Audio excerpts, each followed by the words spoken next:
Hi everyone, welcome to this video. In this video, what my plan is to go over the criteria, go over the rubric for the course research question that we're all working on at the moment. This should give you a very good idea about how you'll score depending on what sort of output you give, and I will share my screen with you. So it's going to be here, I think. All right, this is what we can see. So let's remove these guys. All right, so by the way, you get to this. I don't think you have an assignments tab at the side, but you can get there through the modules. Let me show you how to get there so you can find it. It's right at the top, actually, course research question. Click on that. And this should get you to here then. All right, and as you look down, this is a description of it, which I think gives some of the requirements, gives you more details. There's also a video I think you'll remember seeing at the beginning of the semester. I think everybody had to look at it to start the course, so you should have seen that video. And so now I'm going to talk about the rubric that I've just put into place now. Here we go. First criteria is length. Here it says on the requirements more than 5,000 words. And if you do more than 5,000 words of a paper, then that's 15 points. You're in the A range. Let's do a quick overview first. So the quick overview is, if you want to get an A, we've got to have 5,000 plus words, excluding references, right? So that really will only come into play if you have, 5,001 words or something like. But do any of those words come from your bibliography, right? Your references at the bottom. If they do, then you're in the next group down, right? Which is 12 points for a B.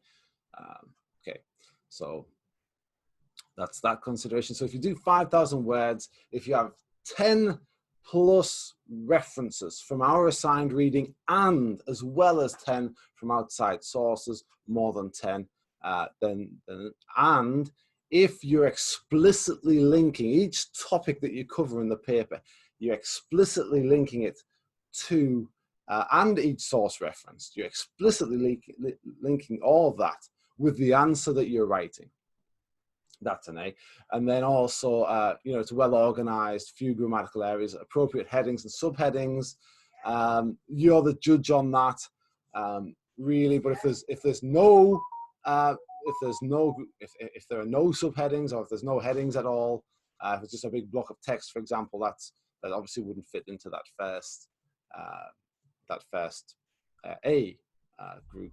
And then quality of an answer. The overall answer is well thought out. You're being creative. You're being logical. And you've got maybe some novel element to it, right? It's something that I haven't really considered before. That does happen fairly regularly.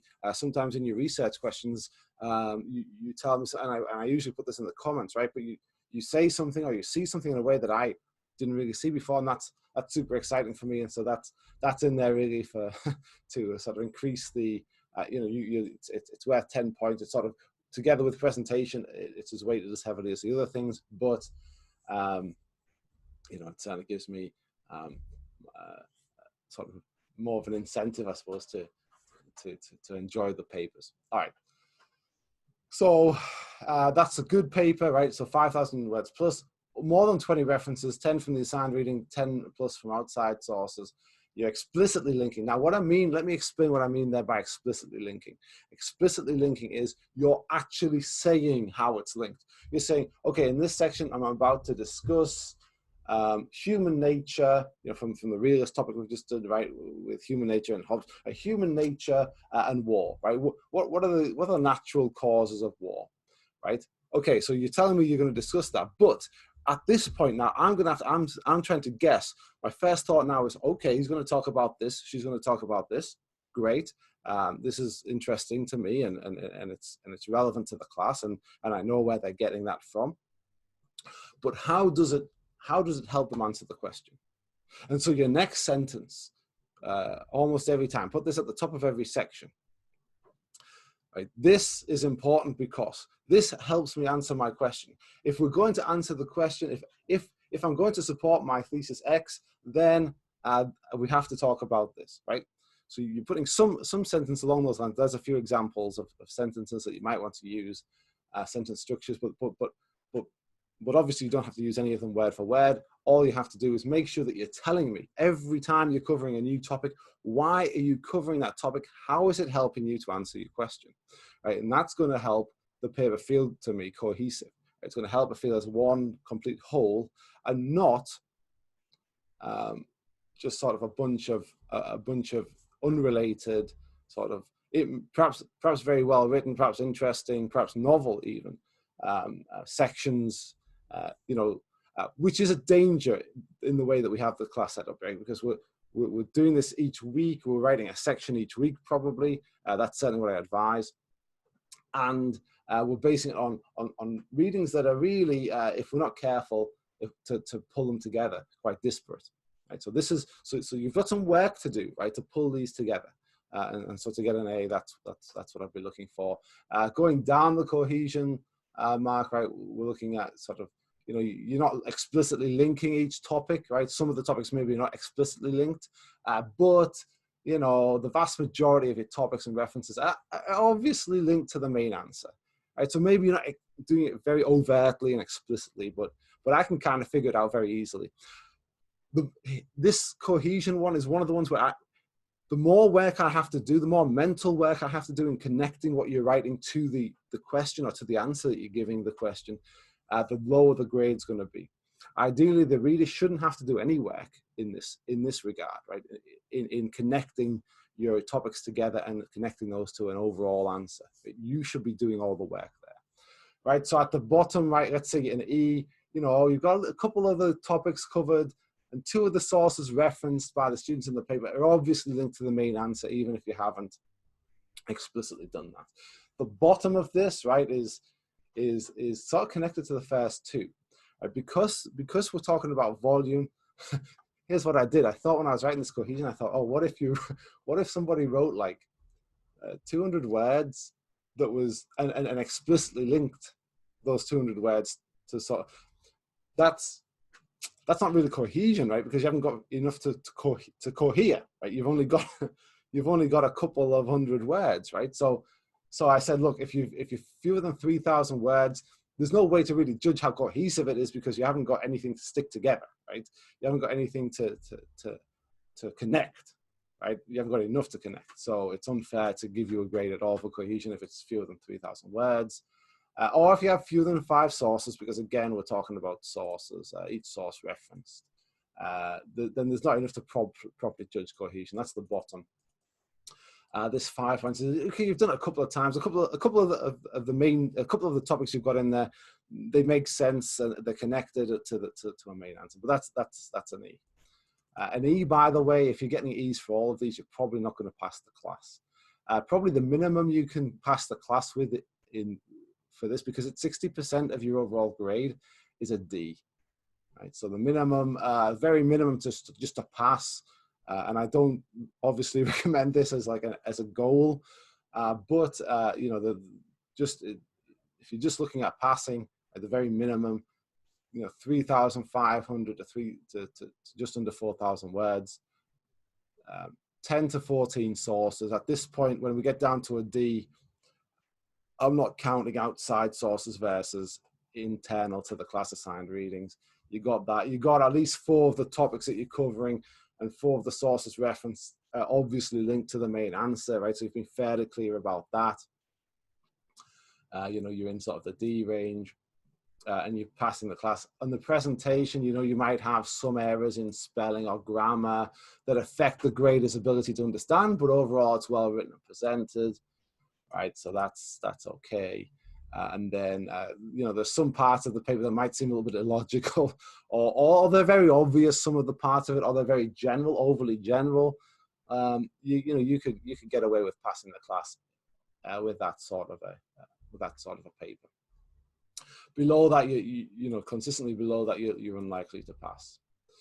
So I've explained the cohesion, which I think is maybe the word length is pretty straightforward.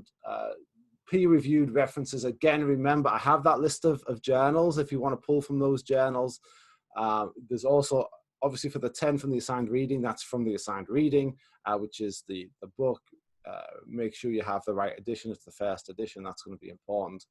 Make sure you're getting the 10 plus references in from our assigned reading, and then 10 plus from outside sources. And again, they're peer-reviewed sources. They're outside sources just means outside of our assigned reading, but it does mean inside international relations, peer-reviewed international relations stuff that I talk about in other videos. As that comes down to a B, maybe we're losing a few from our assigned reading, but we still get more than 10 from outside sources. That's sort of non-negotiable at the A and B level. At the C level, it all goes away. You get 15 to 16 sources, 9, 10 to 14. 5 points, you get 5 to 9 sources. Again, there's no distinction at the E level between inside or outside of our assigned reading. And then, of course, if you have fewer than 5 references, fewer than 5 sources referenced, the point of this class really is to introduce you to international relations literature, to a bit of a range, a bit of a fairly wide range, and also to equip you to be able to go and find it yourself, and to have you practice doing that, right? And so this is where you show that here, right? And this is why I'm interested in the number of references, right? The number of references. And the cohesion, of course, takes on the, the have you used it properly, right? Have you integrated it fully into your paper, or are you just throwing in random things to make the numbers up, which is a possible temptation, right? Lastly, so we've talked about cohesion. Lastly, presentation and quality of answer. You'll notice they're worth a little bit less. Presentation is only worth 5 points, but I do want you to focus some efforts on that, right? And just from my perspective, as long as I can read it fairly well, I'm usually quite happy. Sometimes your presentation will stand out and as very well done, right? And in which case we're looking at an A. And sometimes it stands out as like, hey, this is really hard for me to read. I'm having a really difficult time reading this because of grammar issues and perhaps spelling. And maybe there's no clear referencing style, right? There's little bits here and there from different styles, and it gets confusing. And at that point, right, we're looking at an E for that. Finally, your quality of answer, I've talked about it a little bit, but we're looking at 3 categories. The A category, it's well thought out, it's a bit creative, it's logical, right? The parts, by logical, all I really mean is the parts of the answer sort of build together and add up to a whole answer. If you're doing the cohesion right, the way that like logic would work is if you were saying things that were obviously against your answer, right? They're obviously against your answer, and you're not flagging that, right? And saying, look, this is against what I'm saying, I'm considering it, and I'm arguing against the thing that I'm now putting in, right? If you're arguing one thing, but parts of your paper seem to be arguing the opposite, and you're not, what I mean by that is sometimes it's good to put in things that might be a challenge to your answer. That's great. But if you're sort of using that as support in some way that doesn't seem logical, or if you're using it, or if you're not actually explicitly saying, one critique of my position might be this, here's where I'm getting it from, here's what they might say, and here's how I'm overcoming it, right? So if it doesn't have that, if it does have that, it's an A, right? You're doing well, you're up in the A category. If you have any novel elements are a plus I've put in there, right? So if I'm on the fence here about how creative or well thought out or logical, if it makes me feel, wow, I don't think I've quite thought about it like that before, that's a really interesting angle, that's going to push me over the edge into an A. If we do get into a C, right, there are some parts of the seem illogical, there are bits that don't really work, that don't make sense to be in there, you're using them in a strange way, or alternatively, that might not be the worst sin in a C box, but if it's very obvious or very general, right, you're just using very general language, I do get that. You might be in the C if that's limited to some parts of the paper, right, some sections of the paper. If that's what most of the paper is, right, it's just a very general paper. Since the dawn of time, people have studied international relations. International relations is about war. Just full of those sorts of very general statements. Then we're in the E category. and it's 1.5 points, right? You've lost 8.5 points there. Again, this is 60% of your grade. There's 60 total points, right? So each point is worth 1% of your overall grade. Remember though that by this point, you should have somewhere close, probably quite close to 40% if you're doing the research questions well. The other things are sort of automatic points, really. So if you're doing the research questions well, and if you're improving, you're going to be close to 40%. So you're only going to need 30% of these points to pass the class. Again, that's kind of how I made the rubric. I started to think about, okay, what's my minimum for just passing the class, right? And I set that at about 30 points. So if you're on the D range, you might end up with a C, right, overall in the class. There is no D range down here. Maybe it'd be somewhere in between these two. But you're usually going to be either a C or an E in these, I think. And then I also thought, okay, what do I want? What's my number one? What do I really want from these papers? And this is what I want. This A is what I want. So that concludes this video. I hope you find it helpful. Certainly, this is a good time to be thinking and looking at the rubric for you. You should already be working on this project. There is a check-in coming up. Let me check that. Let me check the date on that. It's coming up May the 31st, which is actually just in 5 days' time from the time I'm making this video. 5